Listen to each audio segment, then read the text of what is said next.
The following content has been generated with artificial intelligence under minimal human supervision. The data presented may contain errors or inaccuracies. The opinions expressed in this content do not necessarily reflect the vision, position, or values of DigiAll.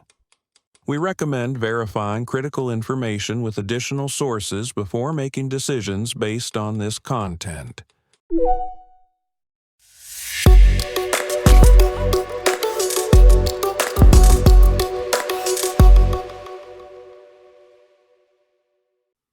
Welcome to DigiAll Tech News. Today is Sunday, April 26th, 2026.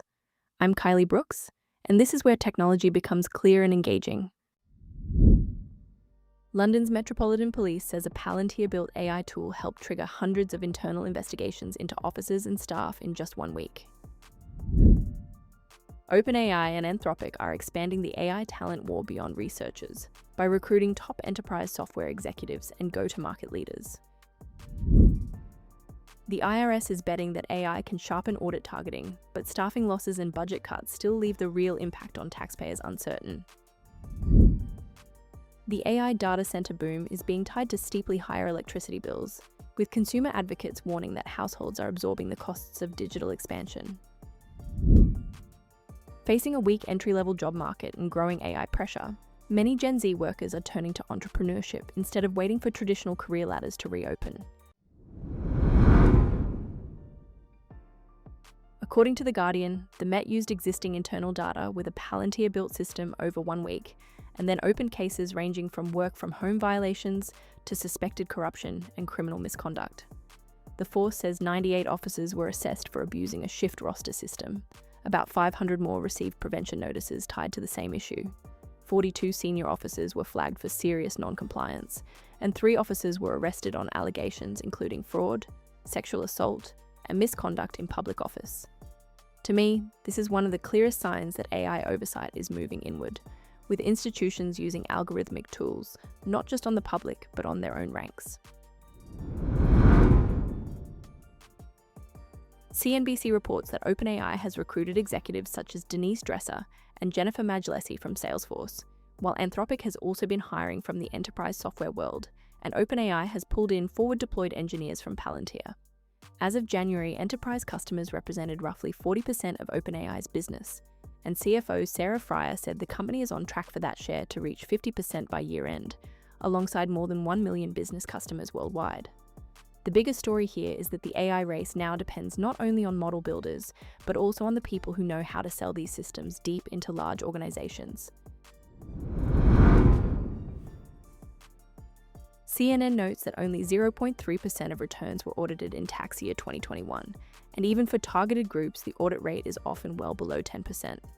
The article also says more than 25% of tax examiners and revenue agents had left through layoffs or resignations by July 2025, even as IRS Chief Executive Frank Bisignano described broader AI use in enforcement to identify high-risk non-compliance and fraud more precisely. That tension is the real takeaway. Better pattern recognition could make audits smarter, but technology cannot fully compensate for lost staff, reduced funding, and the need for human oversight. CBS News focuses on Georgia, where consumer advocate Patty Duran says the average monthly electric bill for an average customer has climbed from about $150 to $225, while Georgia Power imposed 6 rate hikes in the last 3 years. The report says increased data center demand is contributing to higher utility costs in at least 13 states, and a 2025 Bloomberg analysis found that Americans living near data centers were paying as much as 267% more per month for energy than they did 5 years earlier. Georgia Power denies that residential customers are being forced to subsidize that growth, but this story shows how the AI economy can feel very abstract in boardrooms and very physical on a family utility bill. The Guardian describes a generation responding to weak hiring and AI exposure by building its own opportunities, from Ashley Terrell creating a marketing portfolio through YouTube work, to Suhit Agarwal co-founding startups with tools like Claude Code, and Shola West launching her own brand consultancy after being laid off. The note also points to a 2025 LinkedIn survey in which 63% of executives said AI would replace some entry-level work, while a Fiverr report found 67% of Gen Z wants multiple income streams for security. What stands out to me is that AI is removing some of the first rungs on the career ladder, while also handing ambitious workers the tools to build something for themselves much earlier.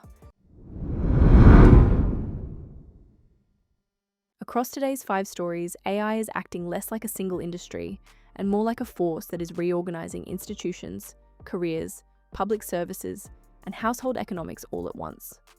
The common challenge is no longer whether these tools are powerful, but whether the systems around them can stay fair, accountable, and affordable as they scale. Thank you for staying informed with Digital Tech News. We'll be back with more updates as they develop.